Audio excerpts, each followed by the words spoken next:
Hello friend, it's me Numan Janjua. Today we are going to Swat. सफ़र इतना खूबसूरत था कि इसके तमाम मनाज़र को कैप्चर करना इंतहाई मुश्किल था। लेकिन अगर आपको ये वीडियो अच्छी लगे तो हमारे चैनल को सब्सक्राइब कीजिएगा और बेल आइकन को भी प्रेस कर लीजिएगा ताकि आने वाली तमाम नई वीडियोस आपको मिलती रहें। Thank you, keep watching. हमने अपने सफ़र का आगाज़ बाकायदा तौर पे रात 2 बजे किया। बलकसर इंटरचेंज से M1 मोटरवे पर इंटर होते ही बारिश ने हमें खुशामदीद कहा और हमने भी फ़ैसला किया कि बारिश में इस खूबसूरत से मौसम में पूरी तरह लुत्फ़ अंदोज़ हुआ जाए। जो सफ़र बलकसर से इस्लामाबाद के लिए आम तौर पे 1 से 1.5 घंटे में तय हो जाता है, हमने वही सफ़र आहिस्ता आहिस्ता 2.5 घंटे में तय किया। तकरीबन 3:30 से 4:30 बजे के दरमियान में हम इस्लामाबाद टूल प्लाज़ा पहुंच चुके थे। बारिश का ये सिलसिला अभी तक जारी और सारी था। हमने फ़ैसला किया कि इस खुशगवार मौसम में कुछ देर स्टे किया जाए। इसके लिए हमने फतेह जंग रेस्ट एरिया का इंतखाब किया और कुछ देर वहाँ स्टे किया, चाय से लुत्फ़ अंदोज़ हुए और फिर थोड़ी देर बाद हमने अपने सफ़र का बाकायदा तौर पर फिर से आगाज़ कर दिया।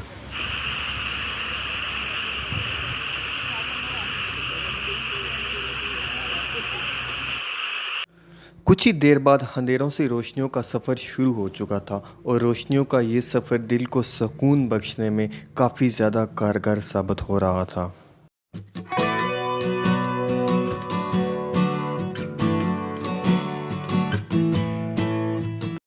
ऊंचे ऊंचे पहाड़, सरसब्ज दरख्त, पहाड़ों को छूते ये बादल और सूरज की किरणें इन बादलों को चीरती हुई, ये सब एक अलग ही मंजर पेश कर रहे थे।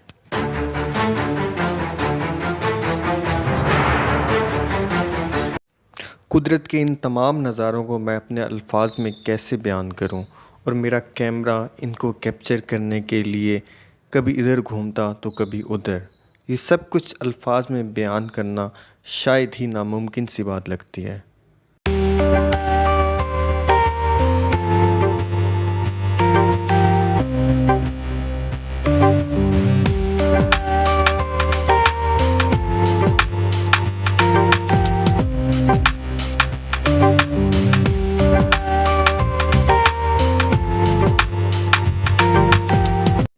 हमारा सफ़र अपने ज़ोरों शोरों के साथ जारी था और वक्त अपनी मुसाफत को तेज़ी के साथ तय करने में मसरूफ़ अमल था। लेकिन दिल ये चाह रहा था कि इस सफ़र को, इस वक्त को हमेशा के लिए यहीं पे रोक दिया जाए।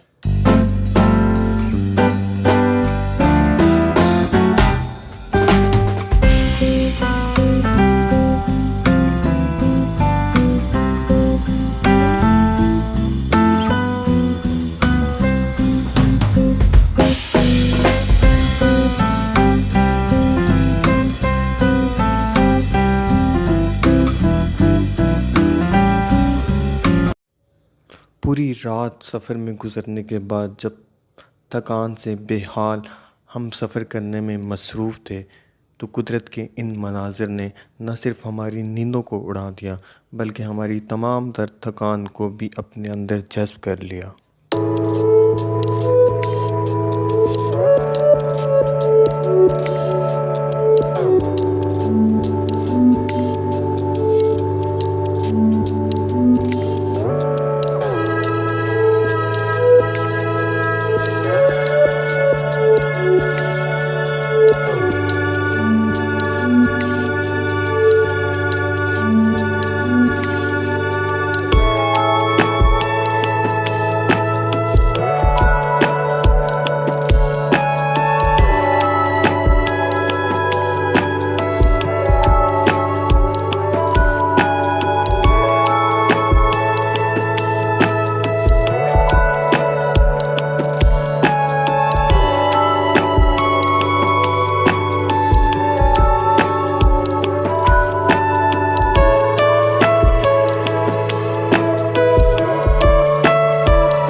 सवात शहर इंटर होने के बाद हम काफ़ी ज़्यादा डिसहार्ड हो चुके थे, क्योंकि जिन कुदरती मनाज़र को हम पीछे छोड़ के आ चुके थे वो सारे मनाज़र यहाँ पे हमें देखने को नहीं मिल रहे थे। लेकिन फिर भी हमने अपने सफ़र को जारी रखा। इस वक्त तक सारा शहर सन्नाटे में था। सवात का सन्नाटों भरा शहर क्रॉस करने के बाद हमारे पास दो ऑप्शन थे, या तो हम मालम जब्बा की तरफ अपना रुख मोड़ लें या फिर ये सफ़र कलाम जाके ख़त्म करें। फिर हमने फ़ैसला किया कि हम अपना रुख मालम जब्बा की तरफ मोड़ दें। हमने अपना सफ़र मालम जब्बा की तरफ शुरू किया। मालम जब्बा की तरफ सफ़र शुरू करते ही ऊंचे ऊंचे पहाड़ों ने और उन पहाड़ों से छूते बादलों ने हमें खुशामदीद कहा।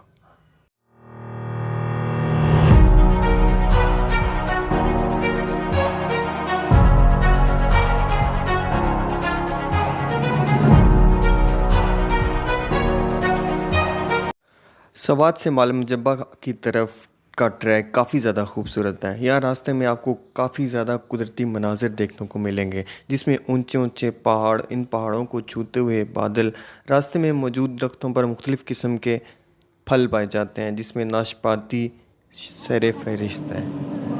ये ट्रैक काफ़ी ज़्यादा खूबसूरत था। इस ट्रैक की सबसे ख़ास बात, एक तरफ गहरी खाइयाँ और दूसरी तरफ ऊंचे ऊंचे पहाड़ थे।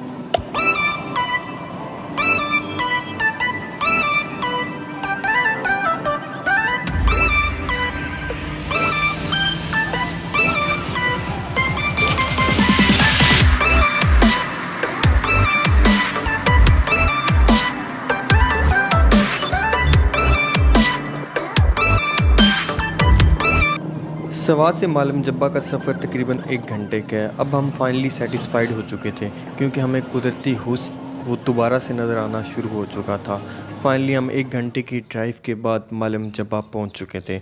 मालम जब्बा पहुंचने के बाद टूरिस्ट की काफ़ी ज़्यादा तादाद वहाँ पे मौजूद थी।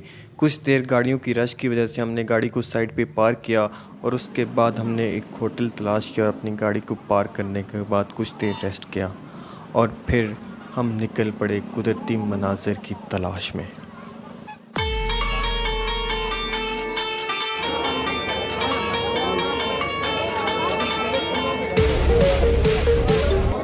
अगर आप सवात आएँ तो मैं आपको रिकमेंड करता हूँ कि मालम जब्बा का सफ़र ज़रूर कीजिएगा।